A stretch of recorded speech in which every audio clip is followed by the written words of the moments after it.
Hey guys, here to do another episode of Cobra's Corner today, and I will be looking at a vangelicious package. Vangelicious. Which I was sent a while ago. It is the first of three potential things I'll be doing.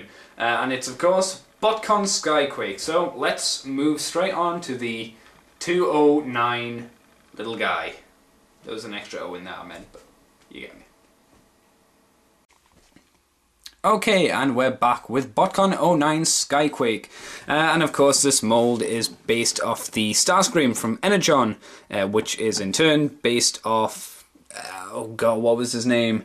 Smokescreen? I want to say Smokescreen from G2. And I do like this mould, even though it isn't quite as flush. It seems to go, as you can see, bend up slightly at the back there. But, you know, this toy has been remolded so many times, I can't complain too much, I guess. I do like the colour scheme. He's not blue, he is a green, but, you know, due to colour and lighting and stuff, it doesn't transfer well over, but it's got a lot of nice detail on, and I simply adore the colours. Though I wish they had remolded this part. This was on, of course, the Ghost Starscream, and even then I didn't quite understand why it was there, but all they had to do was fill it in or something, or just like reverse mold this and just put it. I don't know. It's a shame they didn't do something with it, but you know, whatever. I guess it's okay. I don't particularly like the big black lines on the back fins here. I think it's quite off-putting, a bit random, and it looks a bit cheap in my opinion. But whatever.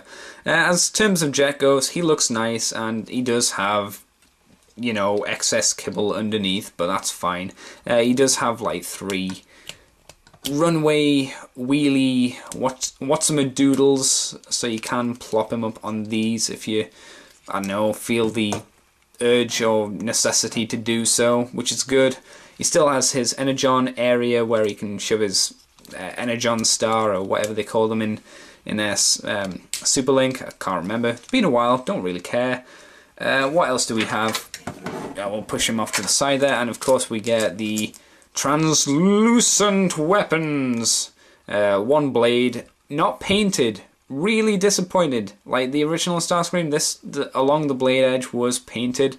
I don't know why they didn't paint it. It would have just taken a simple swipe with a silver or something. I mean, I could do it, but I'd mess it up. And there is a little, I don't want to say overspill, but like I have had to get like a penknife and cut some of these excess edges down on these weapons, because it is quite bad, and you get some horrible places where these have been on trees for modelling terminology. But apart from that, I do like it. I do like the gun, even though it's flat at the edge, but that's for a reason. And the shoulder blade is again quite nice. I like it. Random excess holes. It's weird because this one just has a hole there and a hole there. It's not so much a peg kind of hole like this one has here. There's a small peg inside of it, so I call them a peg hole, as you know, because it's got a peg in the hole, peg hole, yeah. Which was good because you could always connect the weapons together, like to make uber giant weapons even bigger than this, which is of course the combined blade form again, which is nice, very big, very tall.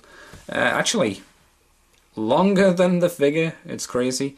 And you can store these weapons on the bottom parts here. Peg in hole and random extra hole here.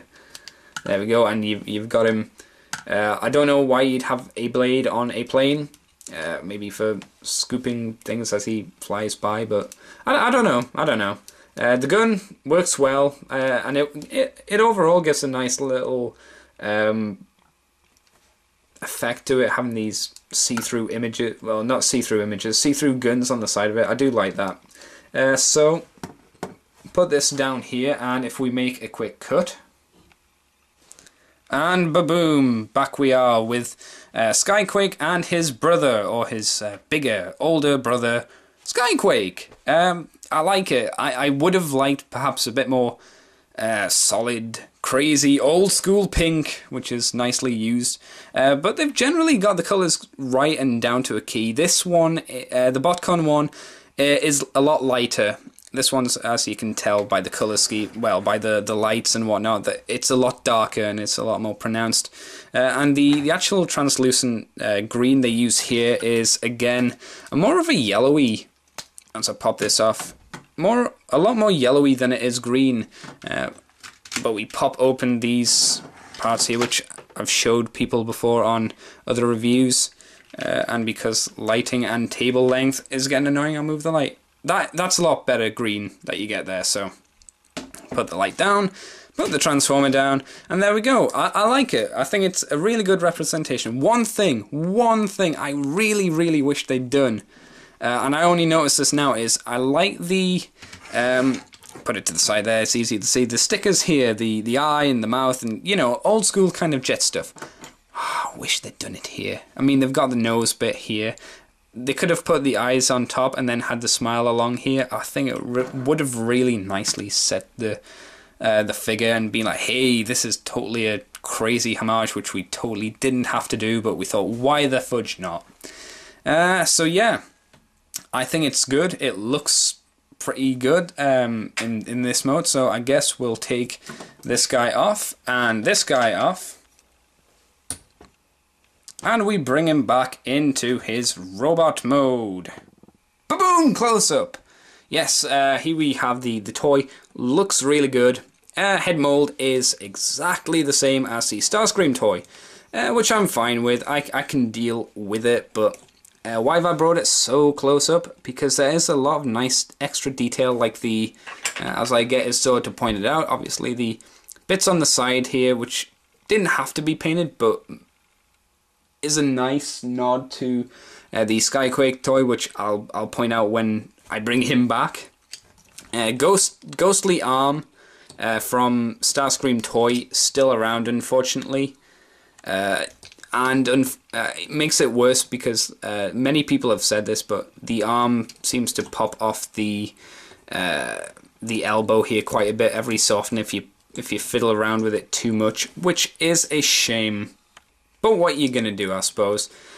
What else can I talk about this guy? Oh, I suppose we should get onto his gimmick. There we go. You pop the things off the side here. They were pegged in from there to there. And as you can see there, without me breaking it, you flip them off to the side there.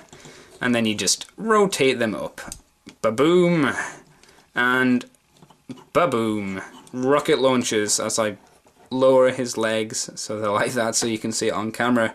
Yeah, fine, they're good. I don't like the fact that the missiles have to have their little entrails, as we'll call them for the moment, drooping out at the back.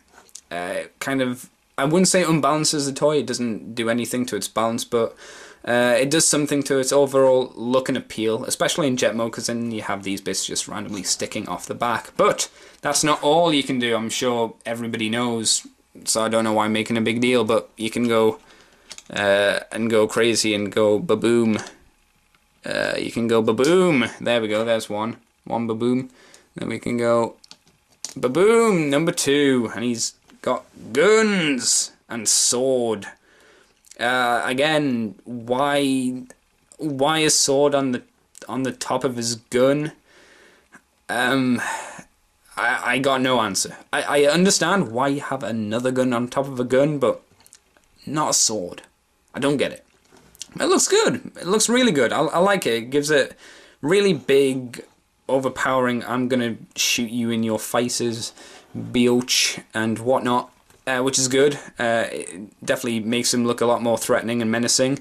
Do you want me to go into articulation? You know, arm joint that can wiggle and twirl and do a little dancing jig if you're inclined to do that, and rotate. You know, it's the same spiel as you've probably seen 1,000 times. This figure has the same articulation that Smokescreen had from G2, as Starscream had from Beast Wars 2nd, the same articulation as some dude in the Robot Master line who I can't be bothered to remember his name, the same articulation as all incarnations of Starscream in Energon, blah, blah, blah, blah, blah, blah, blah. You get the idea. It's fine. You know it. So I don't need to go into it. I should hope. And I hope people are enjoying the quote-unquote... Well, it's not quote-unquote. It is new lighting from Lampy, my newest, bestest friend ever, and Daylighty Bulby, which is his way of lighting the world up. So if you enjoy the lighting and you think I should invest in one more so I can sweat and, I don't know, lose weight through reviewing, my new exercise program is available online if you email me about it. Sweat Through Reviewing, $5.99 to join, and installment plans of £10 or $10 every week, and you will lose £50 and you will gain a 6-pack of beer. Anyway, as I ramble and waffle on, I've just been, as you can see, fiddling around. You can get them in some really good, cool poses. One good thing is the elbows, even though they're not great, they do lock into place, so you can have giant gun hanging up here, which is good. I like that. You don't have to worry about it kind of drooping down because it locks into place. Time lapse. It means that he can hold his gun quite well, which I like. I do like that, and you can get some good poses, but, you know, Transformers and space, not a great combination. So, as we swish back, you can see that Skyquake dwarfs Skyquake. Which one do I mean? Well, of course, Botcon Skyquake here. On ground, it doesn't even come up to his crotch. So G2 Skyquake totally trumps the little guy, his little bro, in that manner of speaking. Again, the colour scheme works quite nice. It's a shame you can't get more brown and stuff to represent all this and the purpley crotch and whatnot. But, you know, the overall ideas are the same. He's still got the brown arms, I was going to say hands, which is true, he does have brown hands. But what I meant before with the bits on the side of this guy's head, if you notice this part here, as I tactically zoom into his head, and by tactically I mean horribly, oh no, it worked quite well. As you can see on the side of his head here, boing, this is for his visor, so you can either have glowing eyes of death or not at all. So it's really good that they did paint that, because it is, you know, didn't have to, you could have left it alone, but, you know, if we tactically lift, see? Pretty good. I'd say pretty good representation of him. So yeah, I don't know really where else to go from here, but one quick little shot of the two guys together in a decent image, because this, me waving the toy, is not great.